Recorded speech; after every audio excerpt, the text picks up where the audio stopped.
Dehancer Pro is a powerful film emulation plugin that can help you achieve this look. It works with different softwares like DaVinci, Premiere and Final Cut Pro, and it offers film colors, grain, halation and bloom, all in one tool and simple to use. When I heard about Dehancer, I got really excited because I love to work in Premiere Pro. And don't get me wrong, DaVinci is an amazing tool, but I still feel that Premiere gives you more flexibility for editing. But that said, we all know that DaVinci wins when it comes to color grading. But with Dehancer Pro, color grading becomes so much easier in Premiere Pro and it gives you more opportunities. Which means that I now have the best of both worlds. I was lucky enough to test Dehancer Pro and see if it lives up to the hype. Dehancer asked me for an honest review, so even though this video is not sponsored, I still can offer you a promo code in case you would be interested to purchase it yourself. This month I used Dehancer for client and personal work, so in this video I'm gonna share my honest thoughts and if it's worth it to invest your money in. So the magic starts when you drag the effect on your clip. The good thing about Dehancer is that all the effects are in order, so it can work from the top to the bottom.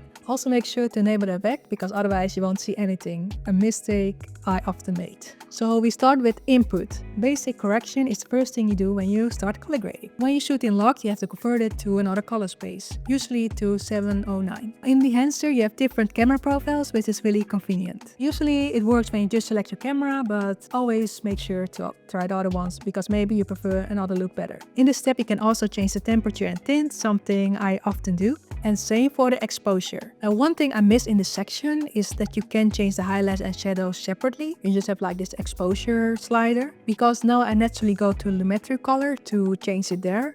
But it would make more sense to include it here, right? And next we go to film, and this is where the fun part happens. In this step you can choose your look, and that's what we all here for, right? Yes, there are so many different looks. If you're familiar with film, you will see every famous look in here. And the tab Film Developer is a place to finalize your look. And I have to say, I have to experiment more with this. I do like the color boost slider because it's kind of works like saturation, but I definitely should practice more what the other possibilities are. Another section I have to get used to is the film compression and expand section. And I feel this would be the place to correct your highlights and shadows, at least that's what I was reading in the manual. It actually recommended to change this after you choose your film look, but then I'm wondering why it's not higher on the list so that you can change these sliders earlier. I still feel like lumetri is easier to change shadows and highlights, but I definitely need to do more research because I feel like if you use this way of working, you have more flexibilities. And the next section is print, and this definitely will make more sense if you work with analog cameras, but I didn't, so I still need to do more research about it. This feature basically gives you the print feel, and I see many people using the Fujifilm one, and yes, I definitely have to experiment more with this because it gives the final touches. And the next session is color head. This is an interesting setting I definitely should play more with because it makes you add colors. I can see this being really useful when you want to create this creative film look because there are many movies that go more to the green side. For that, this is the place to go. When your colors are right, we're going to the FX. And we immediately start with the famous one, and that's film grain. Something you usually can't miss in film emulation. And I found out how low the number, how more intense the effect is. So if you would like to have big film grain, you go for the 8. But I personally like it more subtle, so I usually go for 35 or 65. But this is all personal opinions. And if you don't want it, you can just disable it if you would like to get this more modern look. Another effect that's really awesome, but I always struggled with to get it right without Dehancer, is halation. So halation is this red-orange lines around light sources and highlights, and this gives a really cool effect. And this is really popular. I've seen so many people doing it, but sometimes I feel like it's overused. So I also like this effect to be more subtle. But again, you have the flexibility to make it as intense as you would like. And another effect is probably one of my favorites, and that's bloom. And no, I don't mean the one from Things Club. This gives a really vintage look where you see the highlights literally bloom. And some things you can also achieve with mist filters, but like this you can make it even more intense. In my opinion, this makes your footage so much more dreamy and more awesome. And if you combine this with halation and film grain, you will get the proper film look. And you don't have to stop here because Dehancer has a lot of different possibilities, like film damage. And I think the name already makes it clear,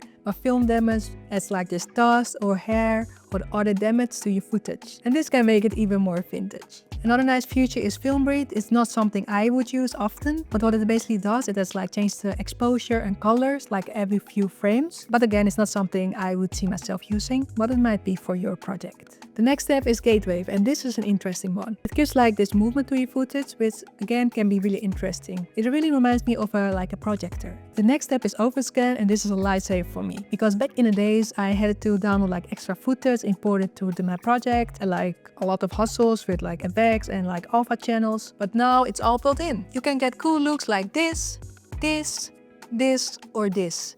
There's so many possibilities. Definitely something I would use more because I just noticed how customizable it is. Again, like the possibilities are like endless, which makes me really excited. The next step is vignette.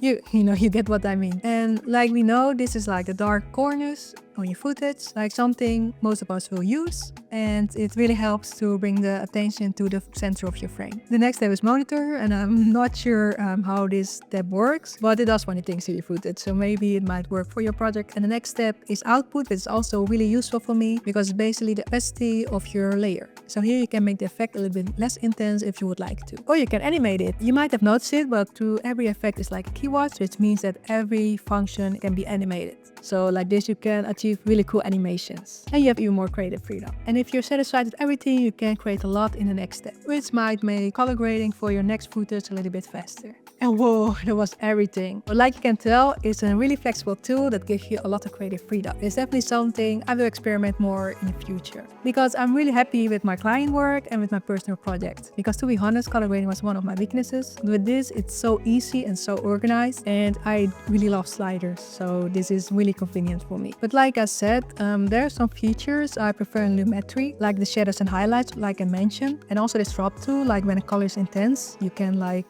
tone it down a little bit in Lumetri. And I would like to see this feature in like Dehancer itself, so that you can do everything in like one plugin. But to be fair, it's also not too big of a deal to combine it with Lumetri. I have to say it again, another thing I really like is bloom and halation, because it was almost impossible for me to get this look without so many clicks or so many steps. So Dehancer is a lifesaver for me. I can create this look without too many steps. And the next thing we need to talk about is the pricing. I will put the prices here in the frame, but you get 10% off with my discount code Stay Positive. So is this tool for you, and would it be worth for you to invest it? I think this tool is amazing if you would like to have some more freedom when it comes to color grading, and especially if you don't want to switch to DaVinci. Because believe me, this tool will upgrade your Premiere. You can also use this tool for DaVinci, and I've seen many positive reviews about it, but I personally think this tool is the best for Premiere because, like I said, Premiere is lacking some grading features, and with this it gets so much more convenient and more easier to use. And especially if you're doing client work, this tool will save you a lot of time, so highly recommend it. So this was my video. If you have questions, let me know down below. For the alert, I made some cool video projects with Dehancer Pro, which I will drop in the next few weeks. So if you would like to see that, make sure to subscribe. YouTube thinks you might like this video. So before you go, check that out, and hopefully I will see you in the next video. Bye!